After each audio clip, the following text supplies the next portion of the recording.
Okay. Well, thank you all so much for coming to watch me today. I know there's a lot of competition for this time slot. There's a few talks that I wish I was watching, so I really appreciate you all coming to see me talk. So I'm Elizabeth. I'm a UX consultant with a company called Centralis. Actually, can everyone hear me at the back if I talk like this? Okay, great.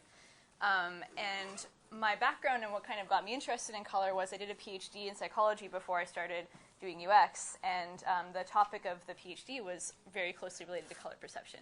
And so that's kind of where I'm coming from and why I'm so excited to talk about this topic.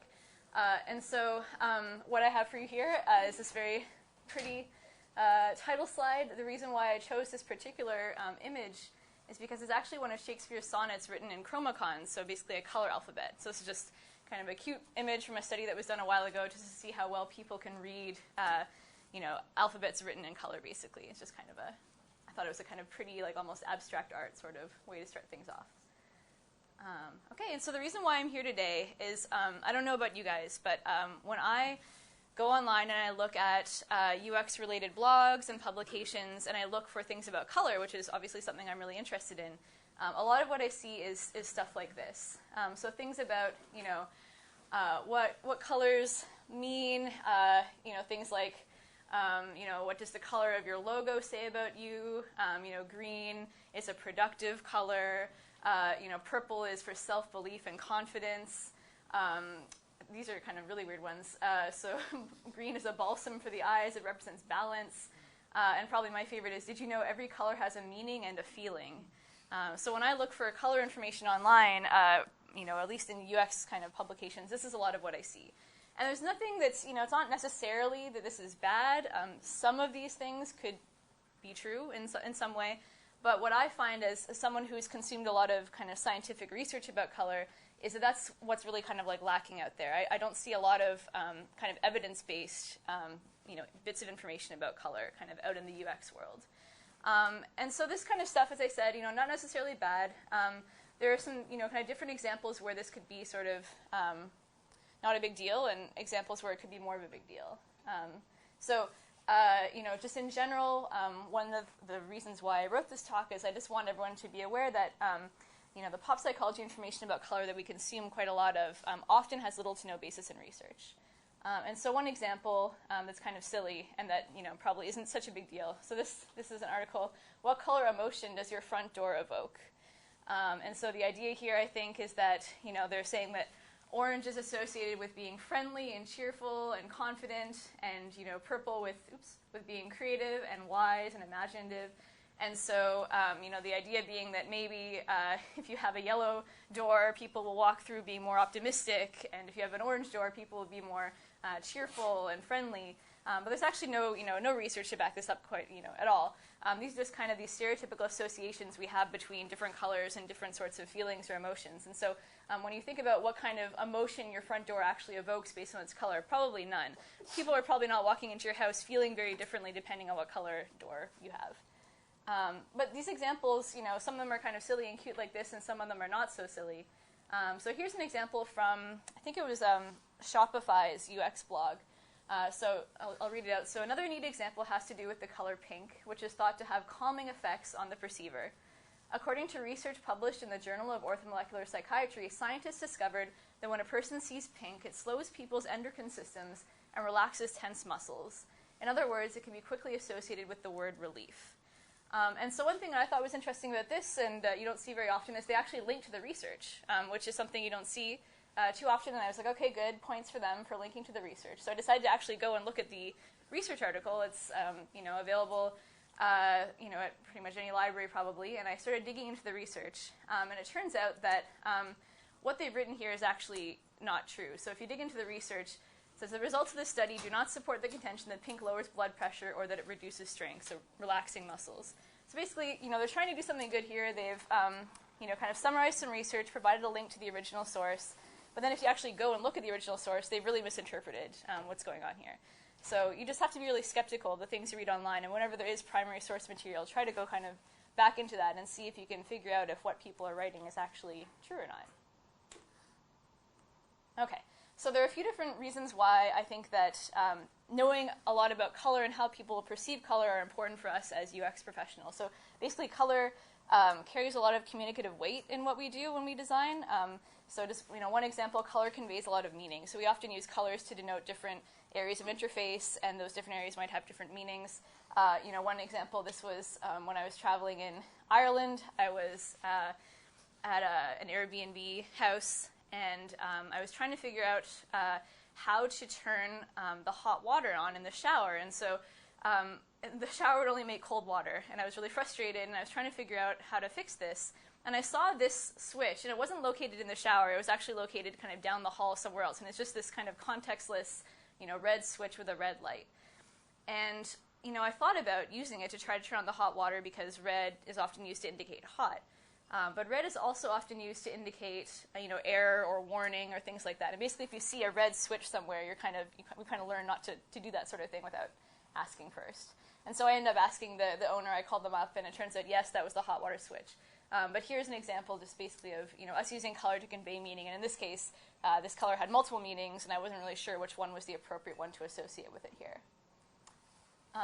We also use color to attract attention. So in this example, the person who made these buttons here is using a blue color to indicate the next step in the process, basically the button that they want people to kind of press to go next. So we often use color to attract attention to different parts of an interface and encourage people to move forward in a process. Color also evokes emotion. So for example, pink in certain contexts is associated with breast cancer awareness, and so perhaps when a person sees the color pink in this sort of context, they might conjure up emotions or feelings they experienced while they were experiencing breast cancer, things like that. And of course, we also use color just because it looks pretty. So not necessarily all the time. Of course, there are many non-colored things that look beautiful, and many designs are better that way, but we often add color to a design or to an interface because we think it makes it look better. Okay. And so what I believe, and the reason why I wanted to talk to you guys today, is I believe that we can use color more effectively as designers if we have some sort of understanding of where color comes from, how people perceive it, and how it's affected by context. And that's something I'm going to harp on kind of lots of times throughout this talk, is how our perception of a color depends really heavily on the context that we're in. And so these are all some things to kind of keep in mind as designers, and hopefully by the end of this talk you'll have a better sense of why these things are so important. Okay, so I'm going to start by talking about where kind of color comes from and how it's created.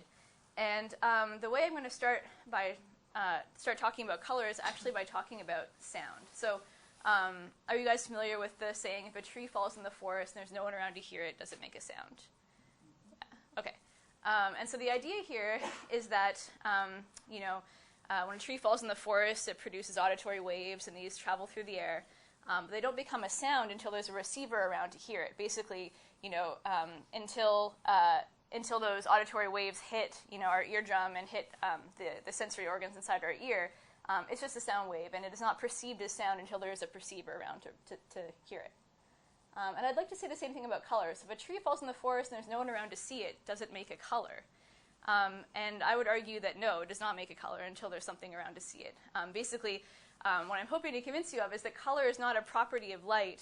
It's not something that kind of exists sort of out in the world. It's something that's created entirely by our brains. Using light, of course, as a stimulus, but the way we see color is by a whole bunch of very complicated stuff that goes on in our brains that doesn't go on if we're not around to see the color. So basically, and this is like a big kind of pill to swallow, color is a mental phenomenon. It's something that does not exist outside of our brains. Light certainly exists outside of our brains, but color does not. And so in the words of my PhD advisor, he had this little saying that was, there's no more red in a long wavelength light than there is pain in the hooves of a kicking horse. So basically, color's not something that's out there. It's something that happens to us when light hits us, basically. Okay, and so I know that kind of internally, and I was the same way before I studied all this stuff, internally you're kind of confused or maybe kind of this is conflicting with things that you've learned before. So for example, we all learned that light is made up of colors. If you take a white light and you put it through a prism, then that light is broken down into its component colors, right? And we all learned, Roy G. Biv, red, orange, yellow, green, blue, indigo, violet, the colors of the rainbow. So light is comprised of these 8 different kind of colors, and that's where our perception of color comes from. But unfortunately, all the stuff you were taught as a child and as a teenager, it's all lies. There's no red in the quote unquote red part of the rainbow. It's all kind of things that are happening in our head. And I think I need to go through some demonstrations to kind of explain how this could be true, because without actually seeing what I mean, it's really hard to kind of accept this fact, I guess. Okay, so here's an example of an illusion. Some of you might have seen this before. It's a really cool demonstration that a professor named Bo Lotto came up with a few years ago. And so these are two kind of displays, each made up of these sort of colored components that make this cross in the center. And you'll see on the left side, there's kind of this yellow, kind of like almost like overlay. It looks almost like there's a yellow light shining on this area here, and this one is bluish. And so the interesting thing about this illusion is those cross pieces in the center of each of these displays are actually projecting the exact same light information to you. So the exact same light is coming from this part here as it is coming from this part here.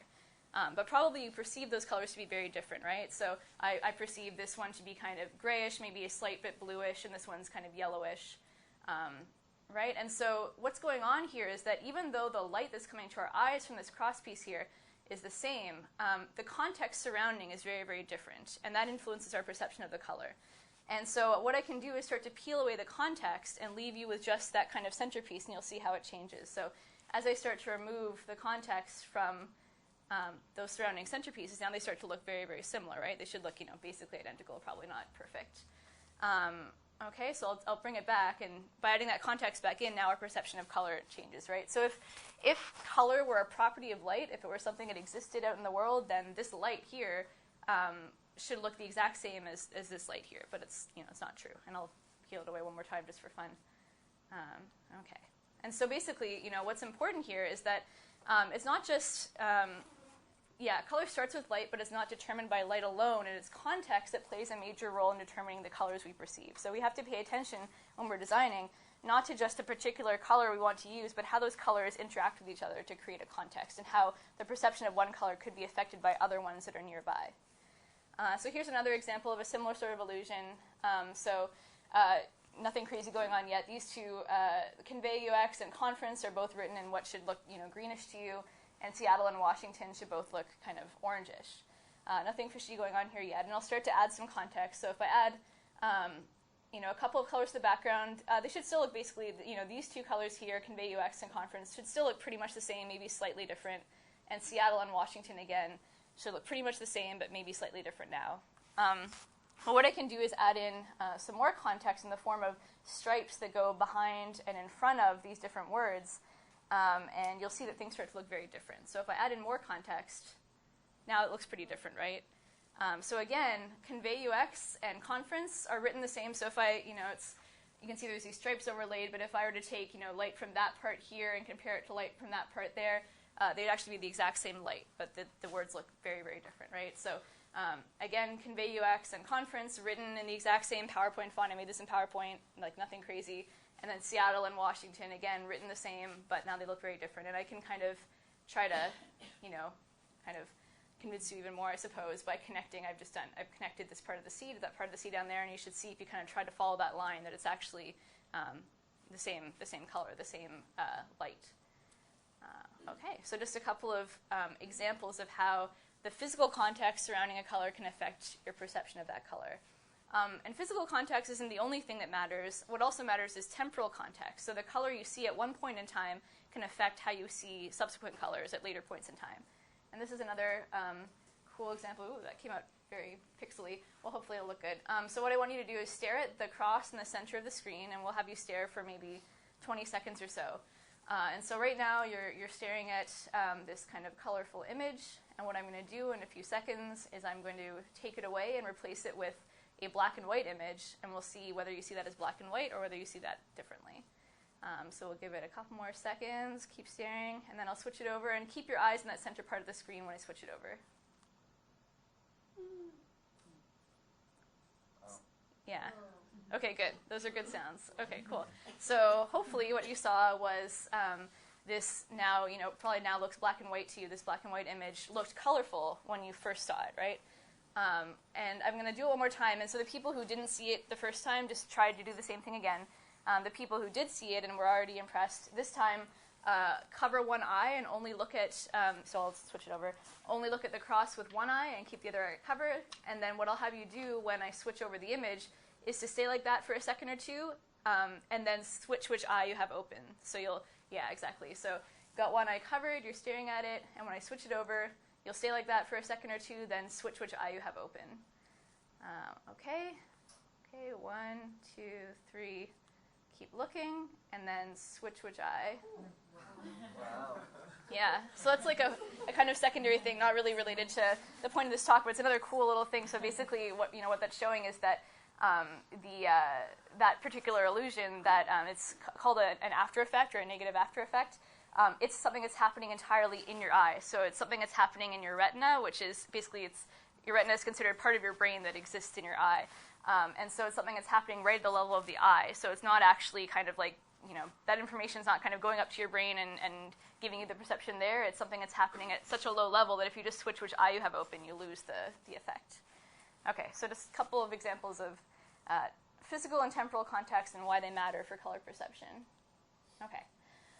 All right, so as designers, what this means is we need to pay attention to the particular colors we use, but also we need to pay attention to how they kind of work together to create a context.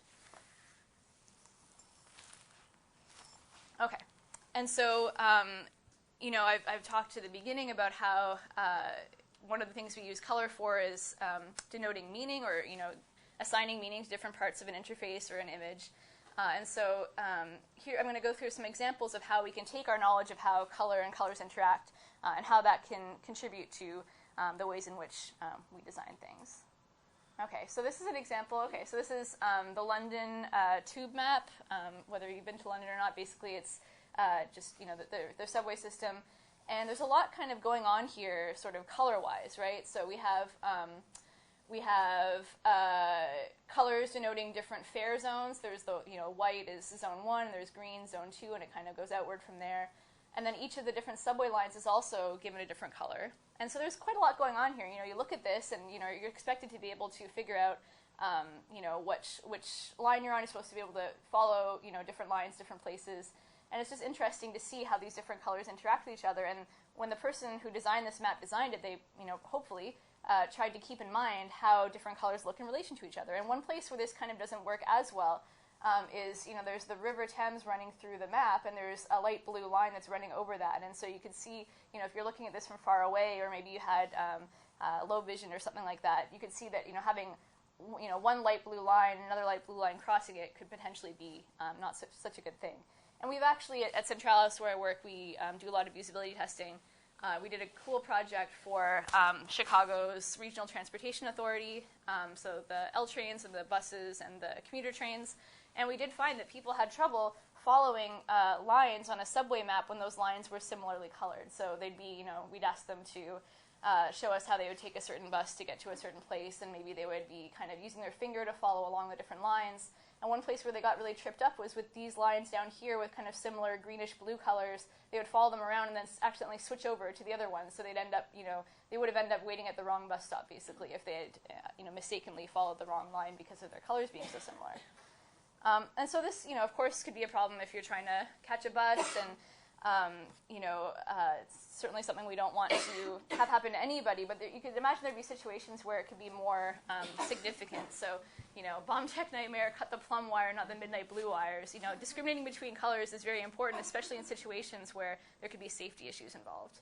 Kind of maybe a less crazy example. So, medications are often given, color codes, basically, so people know what one they're taking. And this is a set of glaucoma medications that maybe a person with glaucoma, probably an elderly person, might have to take more than one of them.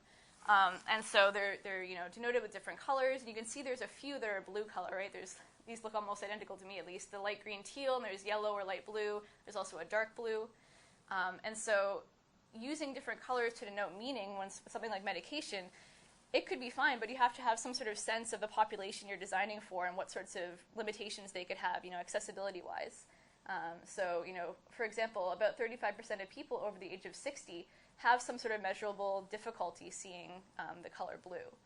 And so when you're designing, glaucoma medications, and you have 3 different ones that have 3 different shades of blue, maybe you're going to have a problem if you are, your user base is probably, often over the age of 60.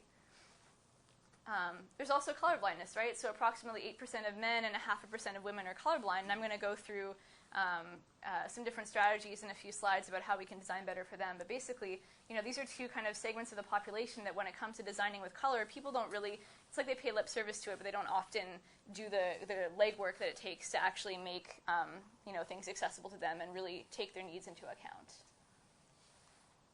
Okay. So it's a big question, right? How do we make sure the colors in our designs communicate effectively to all users regardless of their context and their ability? And so there are a couple of different strategies I'm going to talk us through. One is called graceful degradation, and one is called redundant coding.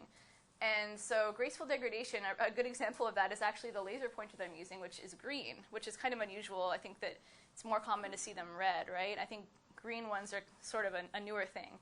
And so the first time I went to a visual science conference, maybe like 5 or 6 years ago, I noticed that a lot of people were using green laser pointers as opposed to red, and I asked my advisor why that was the case. And he was like, well, think about what you know about colorblindness, and we kind of talked through it. And basically, if you have a red laser pointer, then there's going to be some proportion of the audience, so basically a portion of people who are colorblind, so let's say there's around 4% going across men and women of people who are colorblind, about a quarter of those people would not be able to see a red laser pointer at all. They have a type of colorblindness that basically that part of the spectrum they have no perception of at all. So if someone was using a red laser pointer, they wouldn't even see anything. They would see no light at all. And so that's obviously a problem. If you use a green laser pointer, then everyone who is colorblind, except maybe some who might have had brain damage and have a very specific, strange form of colorblindness, but all those who are congenitally colorblind should be able to see something. They might not see it as green, but they'll still see a light moving around on the screen. So the idea here is that it's degrading gracefully. Even people who can't see it normally can still see it. There's still something there. Whereas a red laser pointer, there'd be some tiny but still important segment of the audience who wouldn't be able to see it at all. And redundant coding is it's kind of a very specific form of graceful degradation. I'm going to take us through a bunch of slides that explain that. But basically, graceful degradation and redundant coding are 2 strategies you can use, and then I'm going to talk about how simulation and testing are important ways to make sure that we're doing the graceful degradation and the redundant coding in an effective way. All right, and so I'm going to take us through some examples of redundant coding, and all redundant coding is basically we use color to code for meaning, right? And we use color to code for a bunch of different things. Redundant coding just means using another code in addition to color, so that if someone can't see the color, they can still see the other thing. It's just like graceful degradation. It's a way of ensuring that even it's like fail-safe, right? So even if the person can't see it like a normal color perceiver can, they can still see the differences that you're trying to convey. So probably the most obvious form of redundant coding is to use a word in addition to the color. So this is a shot of us doing some usability testing on that same project with the L trains and the buses. This is a sign in Chicago showing the CTA trains. And so if you've been to Chicago, you know the CTA trains are different colored lines. And so I think this participant, he was older, but he did not have any, at least as far as he knew, any color vision problems. He might just not know. And he was having trouble deciding whether these 2 red squares here were the same red or a different red. And it wasn't until he actually saw the pink square up here, until he saw that, he thought that one was the red line and one was the pink line. And so he just, without having any sort of other thing there to help him, he had a lot of trouble discriminating between those 2 colors. They were actually the same, and he wasn't sure if they were the same or if they were different. And you can contrast that sign with another sign that you see around Chicago a lot, which actually has the words of the lines in addition to the colors. And so this is just a very obvious example of redundant coding where if someone can't tell the colors apart, they can at least read the names of the different lines. And of course, it's not always possible to do this. Of course, we're not going to design a website and every colored area has the name of the color on it. That's not going to work for us. Another example of ways in which you can help out colorblind people is use a color and symbol redundant code. And so I'm going to go back again to a transit example. So this is a chunk of that London tube line map, and it's just normal. This is if you have normal color vision, this chunk might look like this. And here's the same chunk, but what it might look like to someone with red-green colorblindness. I apologize, it's kind of grainy and pixely. For some reason, the simulation software that I use doesn't let you take screenshots. You can only take physical pictures of the screen, so it looks kind of weird. But ignoring the kind of weird background, you can see that the different lines, especially the pink line here and the red line here, look very different if you were red-green colorblind. And so there were a group of designers, I think it was a consulting firm in London, they had a contest for designing a colorblind-friendly London tube map. And so this is what they came up with. Pretty cool. So basically what they're doing here is using a color and symbol redundant code. So again, the lines are still colored, just like they are in the original map. But now there's a unique symbol for each line that if you couldn't see the colors very well, you could at least follow the different symbols. And of course, they have to use, I don't know how many lines there are in London, probably like 20. So they have to use a whole bunch of these different symbols. And that could be a challenge in and of itself. But it's still a major improvement over having nothing there. Because if you look at this version of the map under the red-green colorblindness simulator, you can see that it's a lot easier to tell the difference between the different lines. There's not as much kind of confusion as here where you have no symbols. All right, and I don't know if you guys play cell phone games. I try not to, but I recently got addicted to 2 Dots. I don't know if anyone plays 2 Dots. Okay, well, so 2 Dots has a colorblind mode, and they use color symbol redundant coding. So this is a game where you're basically trying to connect dots of the same color. You can switch it to colorblind mode, and now you have a symbol associated with each dot as well, so that if you're colorblind, you can match the symbols.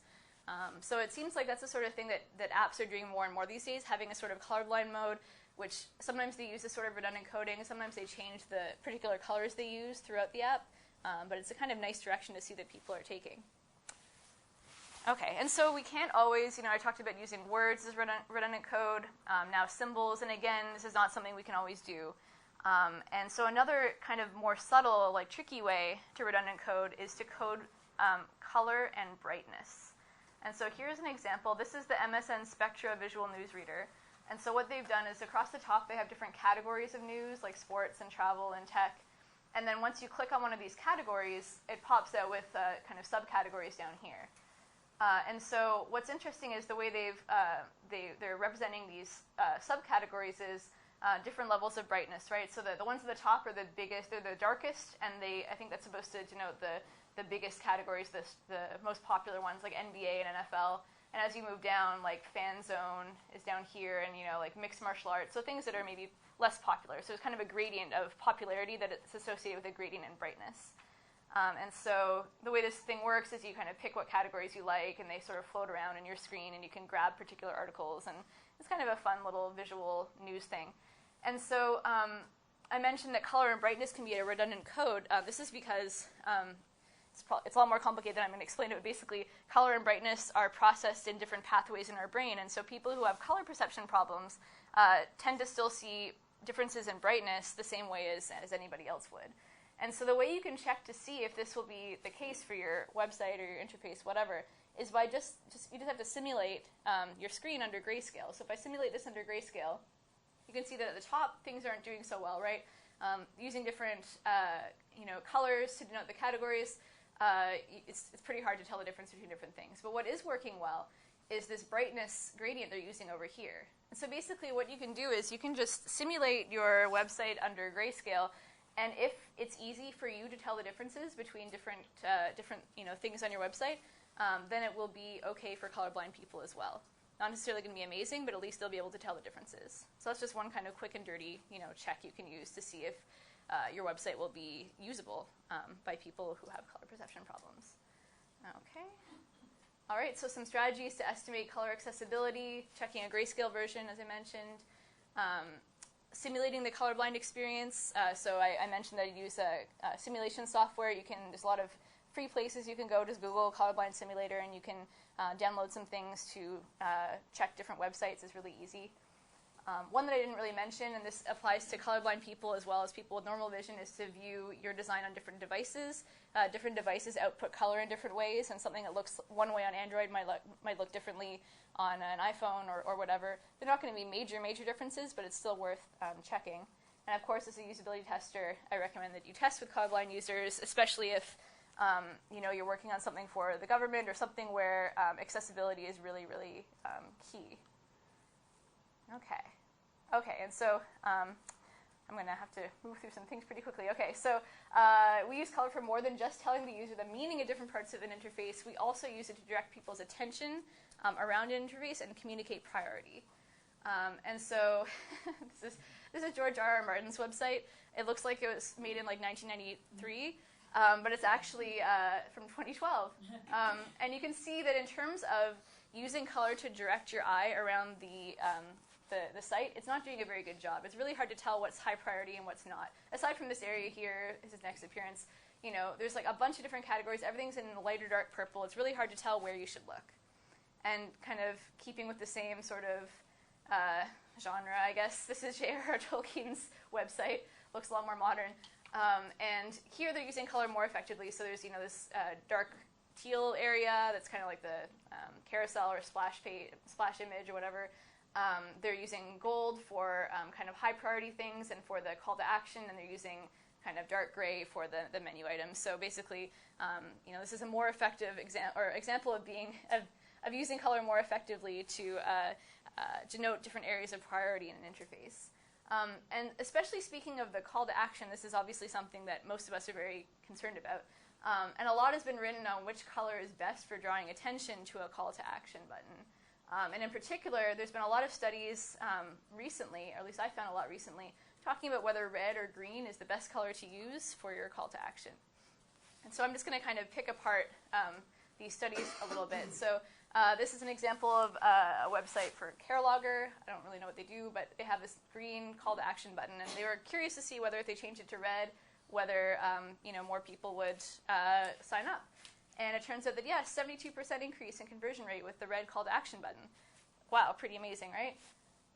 And then another similar example, sorry about the small size, I couldn't find anything bigger. This is for Performable. Again, they have a green call to action button. They just changed it to red, and bam, 21% increase in conversion rate.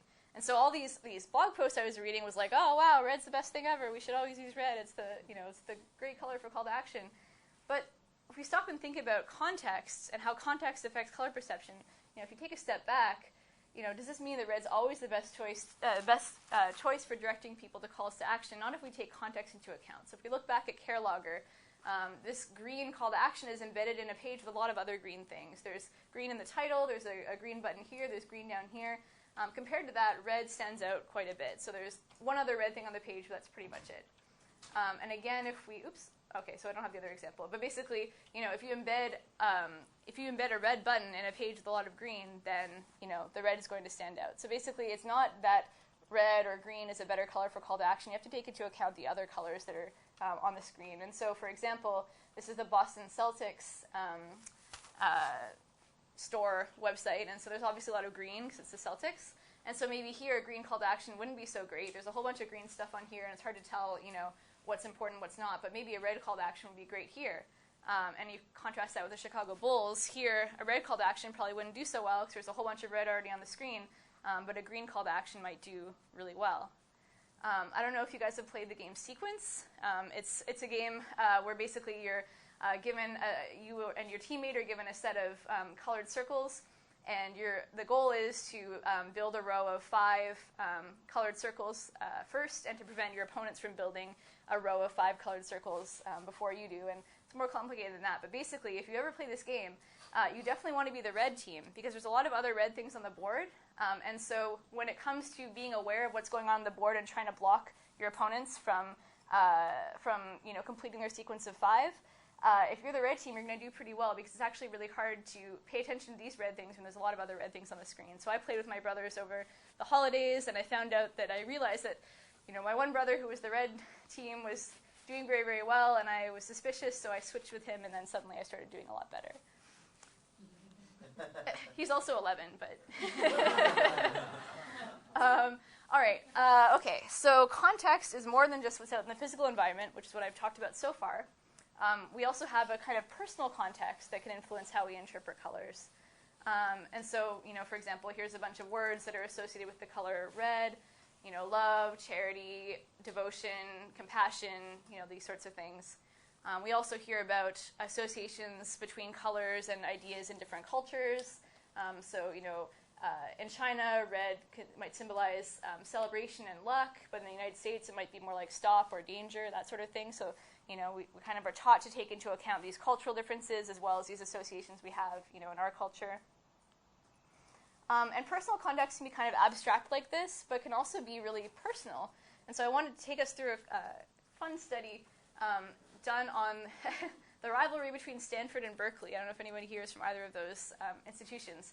But basically, there's a really big rivalry between Stanford and Berkeley when it comes to sports. So at Berkeley, it's socially acceptable to shout, "Take off that red shirt," when they see another Berkeley student wearing a Stanford red shirt. One Berkeley professor even reports that his teaching ratings improved after he stopped lecturing in a red sweater. So people have pretty strong, devotions to these different sports teams and to the colors that are associated with those different teams. And so what this group of researchers was curious about is whether those color preferences would persist outside of a sports-related context. So basically, do Stanford students like red more than the average person, just kind of in general, not just when it pertains to Stanford shirts or whatever?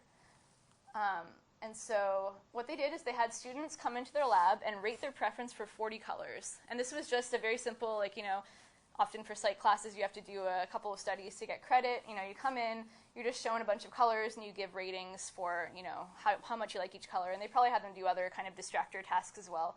And they would, of course, give them a sort of exit interview at the end where they'd make sure that no one caught on to any sort of sports or institution-related manipulation. It was just they were coming in and rating their preferences for different colors.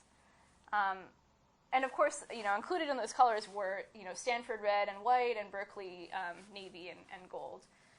And so after reading those colors as, part of a separate task, they were asked questions about their school spirit, of course, after doing the color task.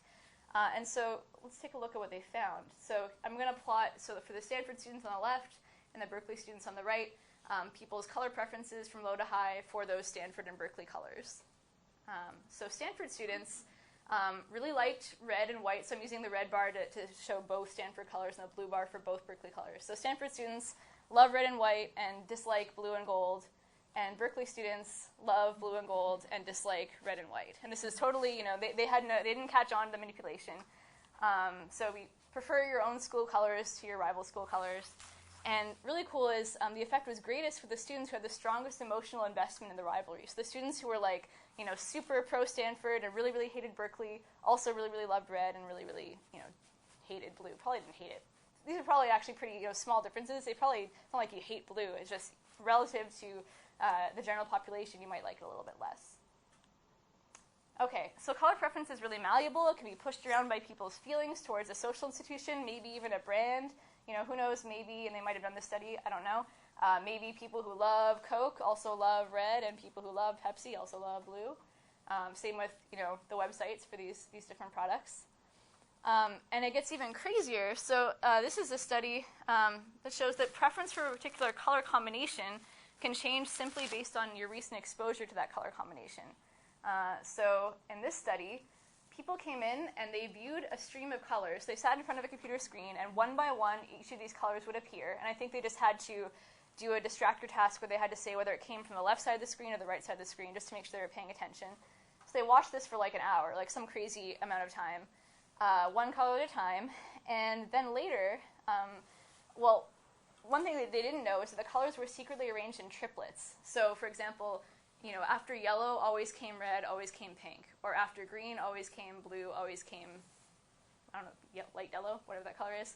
And so they didn't know, but there was a structure to what they were seeing. And if they were asked later if they had any idea, if there was an ordering or structure to what they were seeing, they had no idea. Because these triplets were all mixed up, and there were probably a bunch more than the ones I'm showing here. And so what they did is they had people make preference judgments. So do you like this combination more or this combination more? And importantly, one of the two that were in the comparison was one of the triplets, and the other one was a combination that they never saw before. They saw each of the individual colors before as much as any of these individual colors, but not in that kind of order. And what they find is people overwhelmingly preferred the triplets that they had seen before. And if you ask them why, they just they just look better together. They're just nicer colors, whatever. They had no idea it was because they'd seen anything like that before. And they could actually bring them back into the lab the next day and do the same preference judgments, and they persisted. And they probably persisted even longer than that, actually. So just exposure to these color combinations without even having an idea that they were in a combination actually influenced their preferences, later in the day. My expertise is not in branding or in color preference. Is really in the kind of sciencey stuff. But what I just kind of wanted to emphasize with this sort of stuff is it's not just about the stereotypical associations like, red is about love and passion and whatever. It's also about what colors appeal in the given context and have a strong connection to your past experience. So I've seen, I don't know if you guys have seen this infographic or whatever you call it around a lot lately. I have. And so what I'm trying to say is it's not so much about these things on the left. So, red being about excitement and boldness or whatever. It's more about the color either having a strong contextual reference to the brand. So, for example, like Fanta being orange makes sense because Fanta is an orange-flavored drink. Or it's about having built a brand identity that uses that color so strongly. So, for example, there's nothing about Yahoo that needs to make it purple, right? But it's been purple for a long time, and people have a strong association between that particular purple color and Yahoo. So, if you're gonna, create a company and you want to make sure that people think that it's, a trustful company or something like that, doesn't necessarily mean you have to make it blue. It might be better if your product has something to do with something that's blue out in the world, that might be a better reason. No one's saying that UPS is super optimistic or that Target is not optimistic at all because it's red and not yellow. And it's funny, these brand associations with colors are so strong and so important to some people that, I don't know if you guys have heard, but T-Mobile is actually trying to trademark the color magenta. They don't want anybody else to be able to use it because they feel it's so strongly associated with their brand that they want to keep it. They don't want it to be diluted, basically, by having anybody else use it as well. Kind of crazy. Okay. All right, so I think I'm going to finish right on time. So to sum everything up, some takeaways. So kind of starting from the end and working our way back. So our emotional reaction to a color might be influenced by your kind of personal context, what you've experienced recently, and also these kind of abstract associations. Our attention can be grabbed by a color, and by any color, really, so long as the context supports it. It's not necessarily about one color being better than another. It's about what's also in the scene that will help your brain, detect that color or not. And discrimination between different colors is really affected by the physical context in which they're embedded and also the person's perceptual abilities, so whether they're colorblind or older or whatever. And I also mentioned temporal context as well. Whatever colors they've kind of seen previously can affect their color perception subsequently. Okay. So a couple of recommendations for how we can kind of keep these things in mind as designers. So trying out strategies such as redundant coding and graceful degradation can be something that you can do kind of proactively to experiment with making things more accessible for colorblind users. It's not always going to work. Sometimes it's about choosing particular colors and using simulators to choose colors that will be perceivable by everyone, kind of. But where you can, try out these strategies, and you'll be surprised they can often work. Try to anticipate strong color preferences in your user population, but don't stress about it too much. So if you're designing something for Stanford, you probably don't want to make it blue and gold. But as I presented subsequently, there's a lot of other things that can affect your color preference, even something so simple as what colors you saw a few minutes ago, maybe. And so I really think that people emphasize this very strongly, but they really shouldn't. It's not the sort of thing we should really be stressing out about. Okay. And finally, be skeptical of these pop psychology facts about color that we read everywhere, and just kind of have a bit of skepticism and think critically when you're reading UX publications, because often they're written by someone who is really into color, and that's great, but make sure that what they're saying is backed up by evidence, and actually check out the evidence to make sure it's true, as I showed you in that first example. Great. Thank you very much. I might have like 1 minute for questions as I pack up. If anyone has any questions. One quick one. Yeah. You said that that it's been largely like debunked about all these like word associations and stuff like that go with each color. Mm-hmm. Where would you find something, just in case you run into somebody, for instance, that has a really strong association, or is it really adamant that red means this? Right. How do you tell them? Yeah. That's not necessarily. I mean, honestly, I would look for scientific research, which is hard when you're not, if you don't belong to like university or something, it's really hard to get your hands on anything for free. I guess I would suggest speaking to someone who works in a vision lab at a university, kind of approach them and say, hey, I'm a designer. I know that you know stuff about color. I run into this problem often where people, want answers to these questions. Could you send me some resources or something like that? Because there are studies that have, you can ask someone to name what sorts of words they associate with a color, right? And there is research to show that different cultures, will name different things or whatever. And it's nice to have that kind of research in your back pocket for if a client asks you why you've made a certain decision or whatever. And it's hard to get your hands on that research, unfortunately. I was lucky because I went to university where now I can, have everything. But I would say get in touch with someone who would have access to those sorts of resources. Oh, like me, maybe.